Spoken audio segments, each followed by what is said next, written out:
Sebuah kisah karya terbaik anak bangsa Indonesia bertutur tentang perjalanan kehidupan anak manusia di zaman kerajaan Tanah Jawa melalui sentuhan sejarah dan fiksi yang nyaris sempurna. Dengan bangga kami persembahkan satu di antara karya terbaik dari Esa Mintarja yang berjudul Jejak di Balik Kabut. Pada kesempatan yang sangat baik ini, kita masuk pada episode yang ke-54. Selamat menikmati. Pada episode sebelumnya telah diceritakan, Paksi Pamekasan dan Wijang pun kemudian dengan sendirinya mengikuti jalan yang ramai itu. Tanpa membicarakannya lebih dahulu, keduanya pun rasa-rasanya sepakat untuk pergi ke pasar. Agaknya hari itu adalah kebetulan hari pasaran. Pasar yang terhitung luas itu tidak menampung orang yang berjualan dan berbelanja. Tidak jauh dari pasar itu terdapat pemberhentian pedati. Beberapa buah pedati terdapat di tempat itu. Ada yang sedang memuat bahan pangan, tetapi ada juga yang sedang menurunkan muatannya. Bukan saja hasil bumi, tetapi juga barang-barang kerajinan. Kerajinan dari bambu dan bahkan kain lurik. Paksi Pamekasan dan Wijang berdiri termangu-mangu di depan regol pasar yang ramai itu. Sekali-sekali mereka terdesak menepi, tetapi di pinggir jalan orang-orang yang berjualan berderet sampai ke ujung. "Apa kita akan berbelanja?" bertanya Wijang. Paksi Pamekasan tersenyum, katanya, "Sudah lama aku tidak berbelanja." "Apakah di pasar ini juga ada orang berjualan nasi tumpang atau dawet cendol?" desis Wijang. "Tentu ada. Apakah kita akan membeli nasi tumpang di pasar? Atau kita akan masuk ke dalam salah satu kedai di depan pasar itu? Atau kemana? Ternyata perutku mulai lapar." Wijang pun tersenyum, katanya, "Aku juga ingin makan. Lapar atau tidak lapar, sebaiknya kita masuk saja ke dalam pasar dan membeli nasi tumpang jika ada."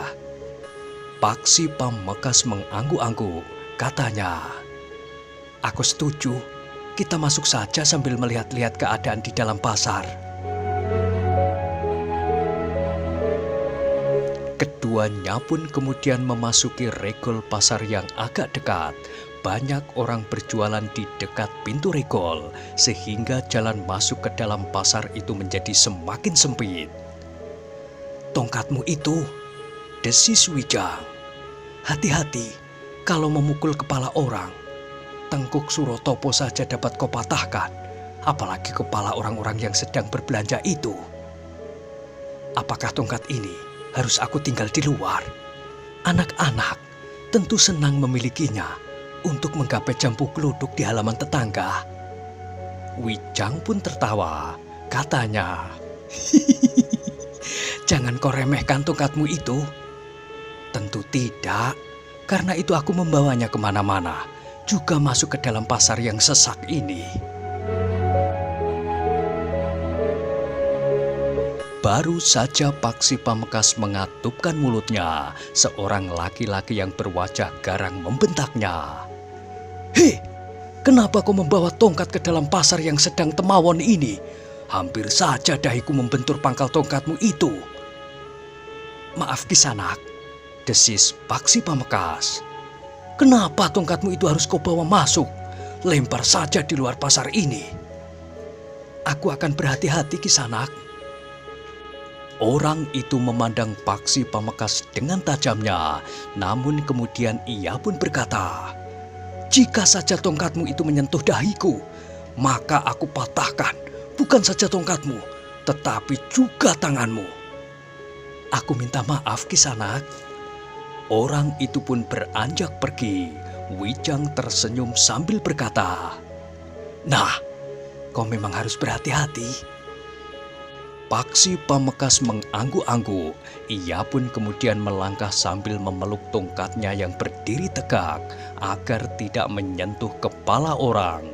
Beberapa saat mereka menyusuri lorong-lorong di antara para penjual di pasar itu.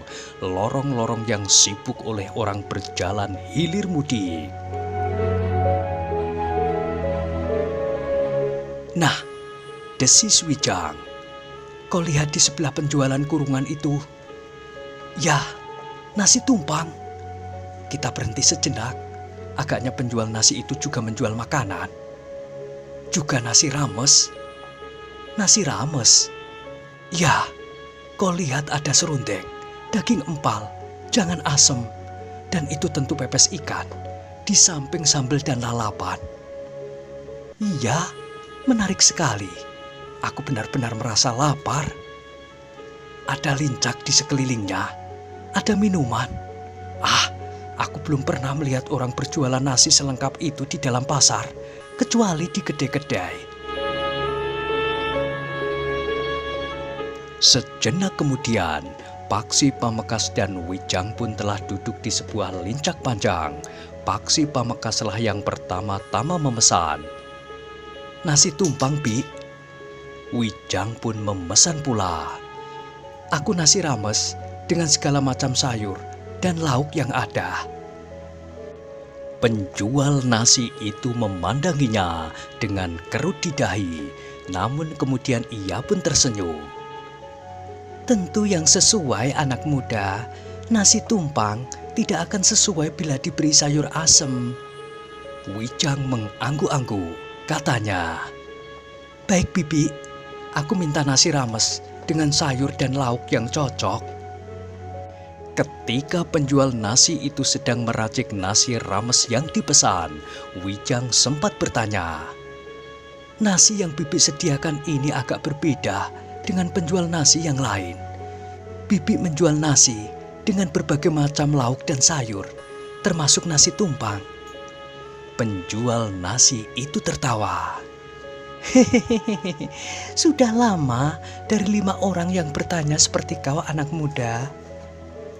"Oh," Wijang pun tersenyum, sementara Paksi Pamekasan sibuk menyuapi mulutnya dengan nasi tumpang. Namun Paksi Pamekasan kemudian memungut sepotong daging empal sambil berdesis, "Aku mengambil 1, Bibi." "Semula aku hanya berjualan nasi rames," berkata penjual nasi itu.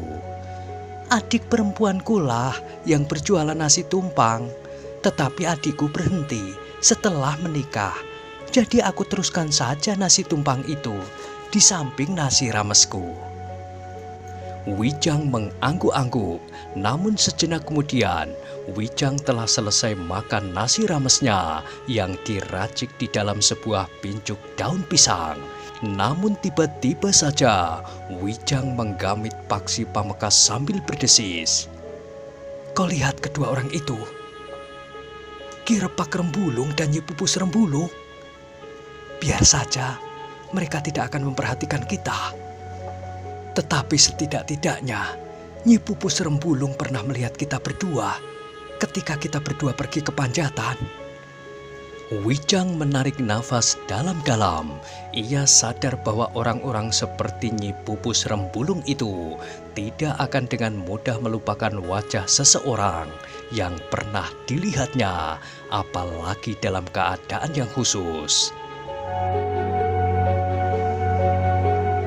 Sejenak Wijang termangu-mangu, namun kemudian berkata, "Ia pergi ke arah pintu regol.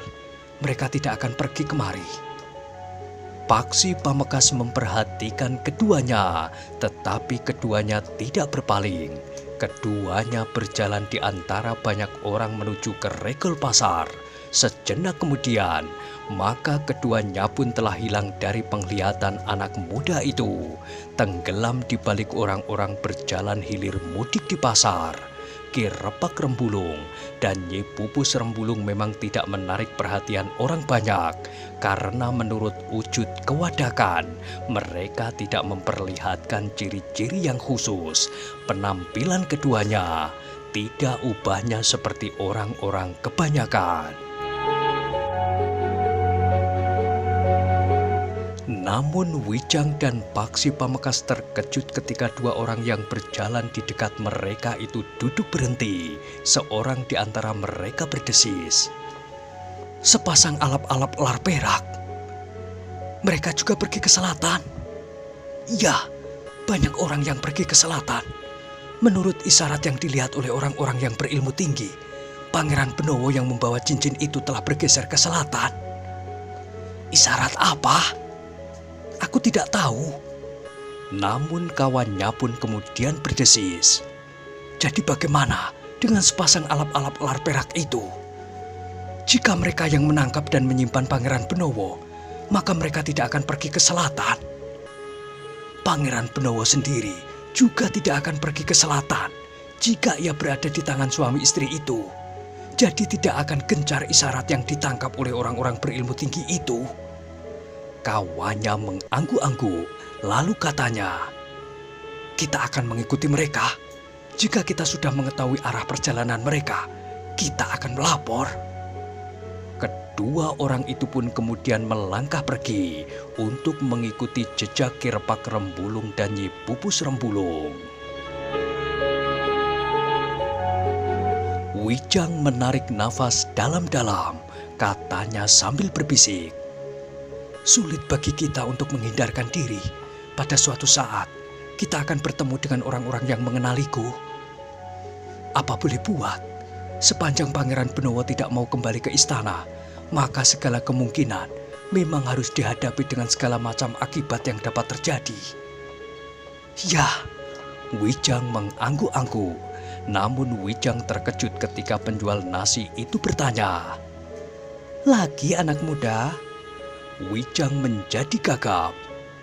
Ya, lagi Bibi, nasi tumpang."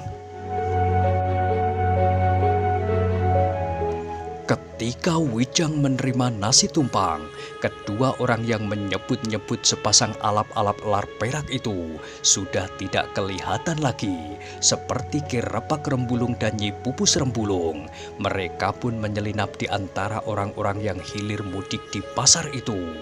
Namun kedua orang anak muda itu sempat makan dan minum sepuas mereka. Mereka tidak lagi menghiraukan Ki Repak Rembulung dan Nyi Pupus Rembulung. Juga kedua orang yang menyebut sepasang suami istri itu dengan sepasang alap-alap lar perak. Demikianlah, setelah membayar harga makan dan minuman mereka, Wijang dan Paksi Pamekasan pun meninggalkan penjual nasi itu. Tetapi keduanya tidak mengetahui bahwa sepasang mata sempat memperhatikan kampil yang dibawa oleh Paksi Pamekasan. Kampil yang berisi uang dan perhiasan yang dibawanya dari rumahnya sebagai bekal perjalanan yang diberikan oleh ibunya. Beberapa saat kemudian, maka Wijang dan Paksi Pamekasan itu pun telah menyusup keluar dari kesibukan pasar. Sambil melangkah menjauh, Wijang sempat berdesis, "Kenapa Ki Repak Rembulung dan Nyi Pupus Rembulung itu digelari sepasang alap-alap lar perak? Apa yang mirip dengan perak? Pakaiannya, atau selendangnya, atau apanya? Kita pun dapat membuat gelar yang dapat menggetarkan jantung kita sendiri. Kita dapat menyebut diri kita sepasang Garuda berkuku baja, atau sepasang harimau berbulu emas, atau lutung bermata berlian." "Ah, kau!" Paksi Pamekasan tertawa. Wijang pun kemudian tertawa pula. "Kenapa tidak mempergunakan nama bagian alam yang lain kecuali binatang? Jadi apa? Batu karang berujung tombak atau awan berlidah api?" Kedua anak muda itu tertawa, namun suara tertawa mereka pun berhenti. 4 orang berwajah seram berjalan cepat menyusul mereka. "Berhenti anak muda," berkata salah seorang dari mereka. Wijang dan Paksi Pamekasan pun terkejut. Mereka berhenti melangkah, sementara 4 orang yang berwajah seram itu pun berhenti pula. Seorang di antara mereka berdesis, "Kalian harus membelok ke kiri." "Kenapa?" bertanya Wijang. "Cepat, sebelum lehermu aku tebas putus." Beberapa orang di jalan itu pula, 1-2 orang berpaling, tetapi mereka tidak melihat sesuatu yang mencurigakan. 4 orang serta kedua orang anak muda itu seakan-akan sedang berhenti dan berbincang sewajarnya. Seorang di antara ke-4 orang itu berkata lagi, "Belok ke kiri, kalian dengar?" Wijang dan Paksi Pamekasan tidak mengetahui maksud ke-4 orang itu, tetapi di kepala Wijang terlintas mereka adalah orang-orang yang sedang memburu Pangeran Benowo itu sempat mengenalinya. Tetapi Wijang dan Paksi Pamekasan justru ingin tahu apa yang akan mereka lakukan. Karena itu maka Wijang dan Paksi Pamekasan pun kemudian telah melangkah berbelok ke kiri memasuki lorong yang menusuk ke tengah-tengah pategalan yang sepi. Beberapa puluh langkah kemudian, seorang dari ke-4 orang itu pun berkata pula, "Nah, sekarang kita akan berbicara." "Apa yang harus kita bicarakan?" bertanya Wijang. Seorang di antara mereka melangkah maju sambil menunjuk kampil yang berada di bawah baju Paksi Pamekasan. Orang itu berkata, "Kau sembunyikan kampil curian itu di bawah bajumu." Wijang dan Paksi Pamekasan pun saling berpandangan sejenak. Namun kemudian Paksi Pamekasan pun menarik nafas dalam-dalam sambil berkata seakan-akan kepada dirinya sendiri, "Jadi orang-orang ini mengikuti kita karena kampil ini. Serahkan kampil itu punyaku." Paksi Pamekasan menggaruk tengkuknya sambil berdesis, "Kalian ini ada-ada saja." Orang itu justru menjadi heran. Anak muda itu sama sekali tidak menunjukkan kecemasan apalagi ketakutan. Karena itu, orang itu pun membentak dengan garangnya, "Kampil itu punyaku, kenapa kau mencurinya?" Tetapi Paksi Pamekasan tidak menjadi ketakutan. Bahkan dengan nada datar ia bertanya, "Kapan aku mencuri kampilmu? Di mana? Jika kampil ini milikmu, katakan, apa isinya? Jika kau menebak benar, aku serahkan kampil ini kepadamu." Wajah orang itu menjadi tegang, namun kemudian ia pun berkata lantang, "Aku tidak peduli, berikan kampil ini kepadaku." "Nah, itu baru jujur, jadi kau akan merampas kampilku ini." "Cukup, jangan banyak berbicara, aku akan menghitung sampai 10. Kau harus sudah menyerahkan kampilmu itu." "Jika tidak?" bertanya Paksi Pamekasan. "Jika tidak, aku akan membunuh kalian berdua." "Jangan terlalu garang, Kisanak." "1." Orang itu tidak menghiraukan kata-kata Paksi Pamekasan. Kemudian 2, 3. Paksi bergeser selangkah surut, namun orang itu pun melangkah maju. Mulutnya masih mengucapkan hitungan. 4, 5, 6. Paksi Pamekasan pun berdiri termangu-mangu. Sementara itu orang yang menghitung itu masih juga berlanjut. 7, 8, 9. Namun tiba-tiba hitungan itu berhenti. Orang itu tidak mengucapkan hitungan yang ke-10. Yang terdengar adalah keluhan tertahan. Ternyata ujung tongkat Paksi Pamekasan telah menyentuh bagian atas lambung serta pundak orang itu. Perasaan sakit yang sangat membuat orang itu tidak dapat mengucapkan sepatah kata pun. Juga hitungan yang ke-10. Bahkan orang itu kemudian telah membungkuk menekan bagian atas lambungnya, serta sekali-kali meraba pundaknya.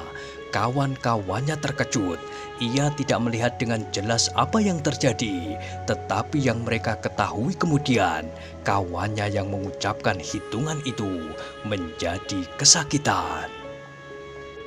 "Ia tidak mengucapkan hitungan yang ke-10," berkata Paksi Pamekasan.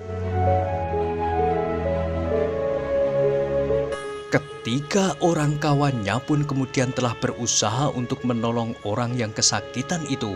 Mereka membimbing menjauhi Paksi Pamekasan yang kemudian memegangi tongkatnya yang berdiri tegak di sisinya. "Apa yang terjadi?" bertanya salah seorang dari mereka. "Lambungku, pundakku," keluh orang itu. "Kenapa dengan lambungmu?" bertanya salah seorang kawannya yang melihat tongkat itu bergerak, tetapi ia tidak tahu pasti apa yang telah terjadi. "Tongkat itu," desis orang yang kesakitan itu. Ketiga kawannya pun menyadari bahwa anak muda yang memiliki kampil yang membawa tongkat itu adalah anak muda yang memiliki ilmu kanuragan. Namun mereka adalah orang-orang yang berpengalaman melakukan kekerasan. Karena itu seorang di antara mereka itu menggeram. "Kau jangan coba-coba untuk menyombongkan dirimu. Apa yang kau lakukan adalah satu kebetulan saja. Kawanku memang lengah. Ia tidak mengira bahwa kau akan menyerangnya dengan licik dan tiba-tiba. Tetapi kau tidak akan dapat mengulanginya." Paksi Pamekasan tidak menjawab. Ia masih berdiri tegak sambil memegangi tongkatnya. Orang yang marah itu melangkah maju. Kedua orang yang lain pun telah bersiap-siap pula. Sementara orang yang kesakitan berangsur mengatasi rasa sakitnya yang perlahan-lahan mulai berkurang.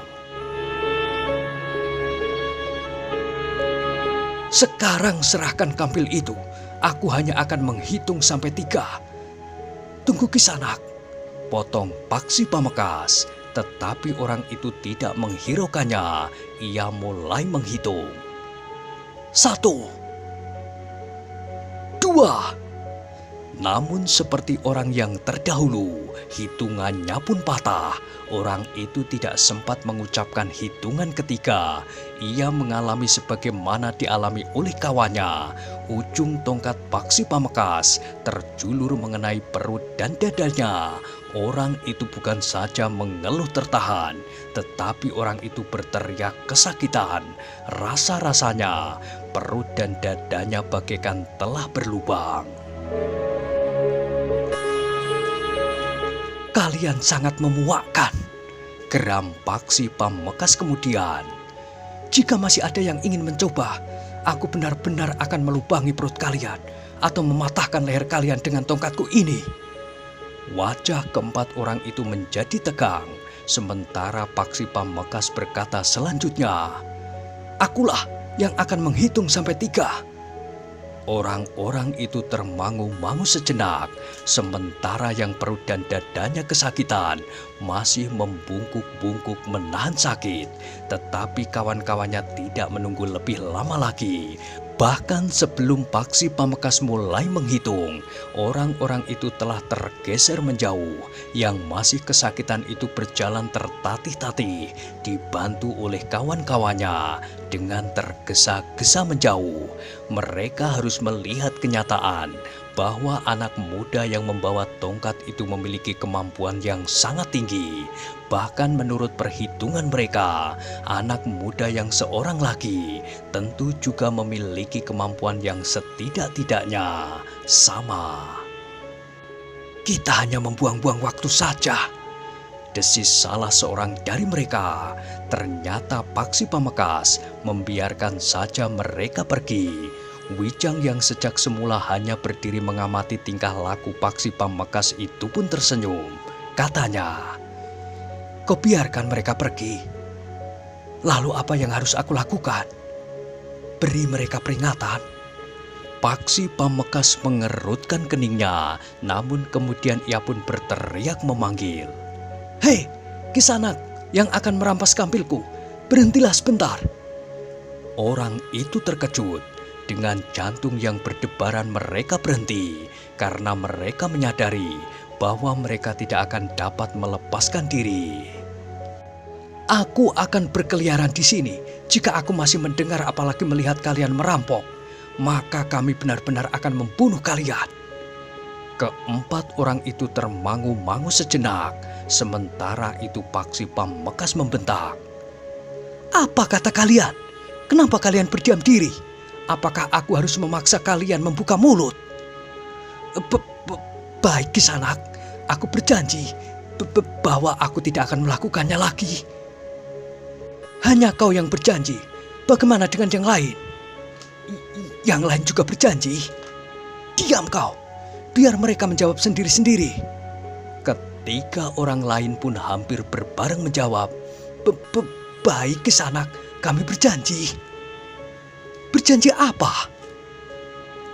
Tidak merampok lagi. Paksi Pamekasan memandang mereka bertiga dengan tajamnya. Katanya, Kisanak, aku tidak bermain-main. Aku bersungguh-sungguh. Aku dapat mengenali wajahmu kapanpun. Kita akan bertemu lagi. Kali ini kami berdua tidak akan menghukum kalian. Pergilah, tetapi kami tidak akan melupakan wajah-wajah buruk kalian itu. Keempat orang itu pun segera meninggalkan Paksi Pamekasan. Mereka berusaha secepat mungkin. Kawannya yang masih saja kesakitan itu dibantu agar dapat berjalan lebih cepat. Mereka menyadari bahwa sikap anak-anak muda itu masih dapat berubah lagi.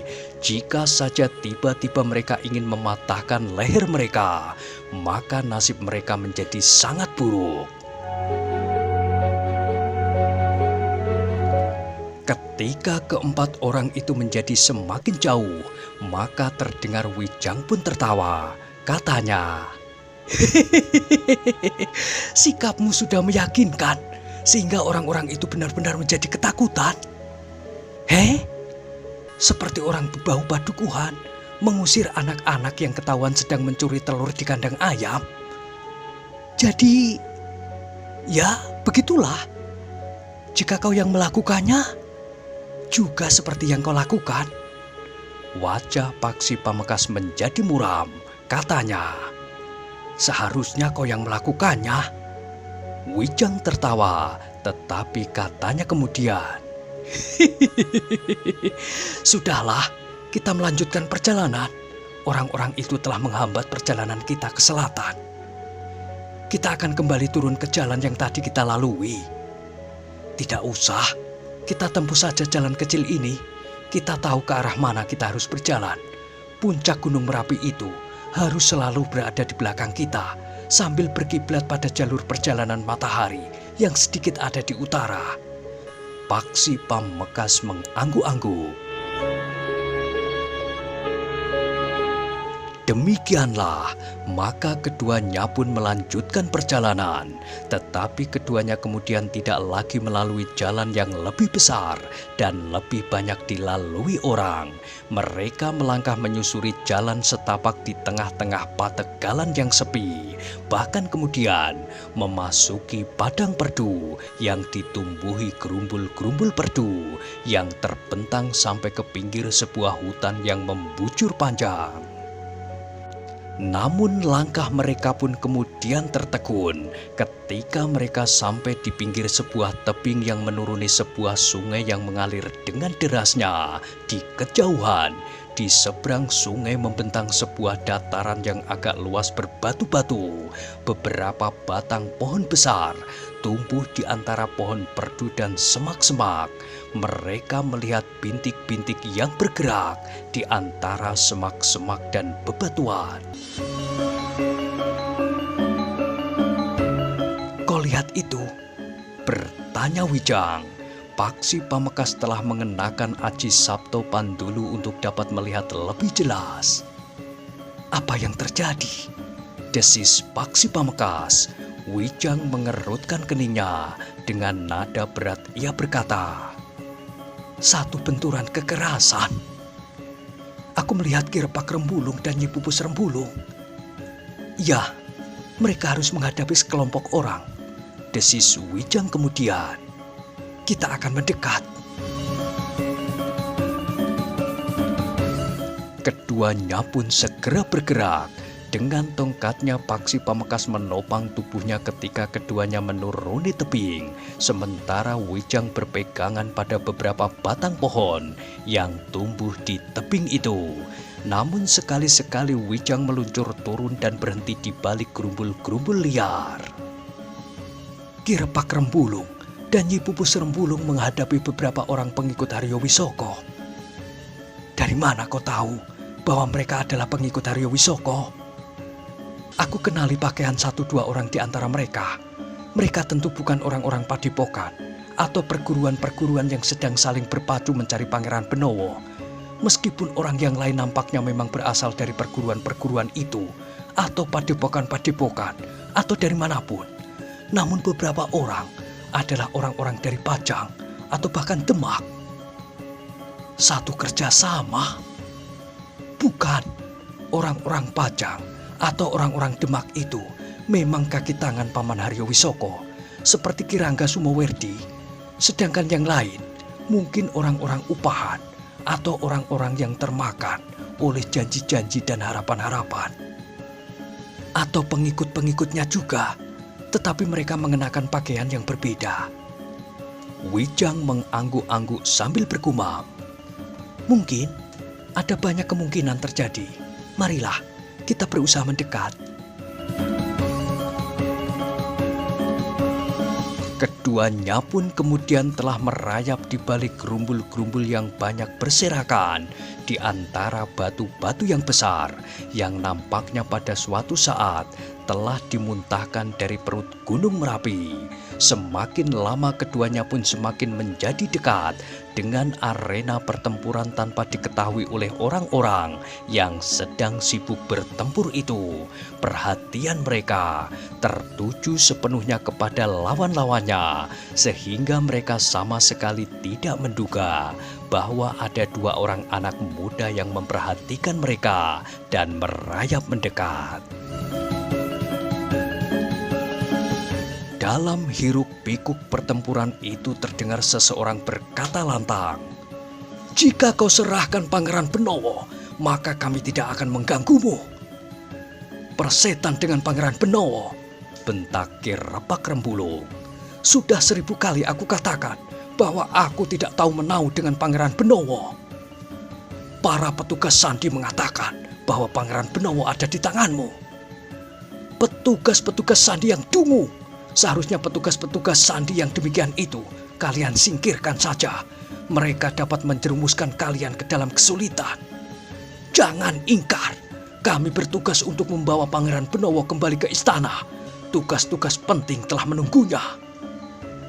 "Omong kosong," sahut Nyi Pupus Rembulung. "Kau kira kami tidak tahu bahwa Haryo Wisoko sedang memburu Pangeran Benowo? Bukan karena Haryo Wisoko ingin membawa kembali Pangeran Benowo ke istana untuk segera menjalankan tugas-tugas kepangeranannya, tetapi Haryo Wisoko ingin menangkap Pangeran Benowo untuk mengambil cincin yang dibawanya, kemudian menyingkirkan Pangeran Benowo untuk selama-lamanya." "Apakah kau juga melakukan sebagaimana kau katakan? Kau tangkap Pangeran Benowo, kau ambil cincinnya, lalu Pangeran Benowo itu kau singkirkan untuk selama-lamanya?" "Kau gila, kami tidak tahu menau tentang Pangeran Benowo." Orang-orang yang memburu Pangeran Benowo itu tidak bertanya lagi. Mereka bertempur semakin garang. Ki Repak Rembulung dan Nyi Pupus Rembulung yang hanya berdua itu menjadi agak mengalami kesulitan.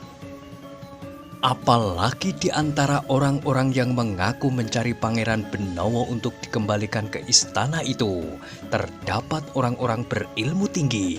Nampaknya mereka adalah para pemimpin perguruan, atau para pertapa, atau orang-orang upahan yang memiliki bekal yang cukup. Nah, bagaimanakah kisah selanjutnya? Silahkan ikuti terus kisah Jejak di Balik Kabut pada episode berikutnya. Sampai jumpa.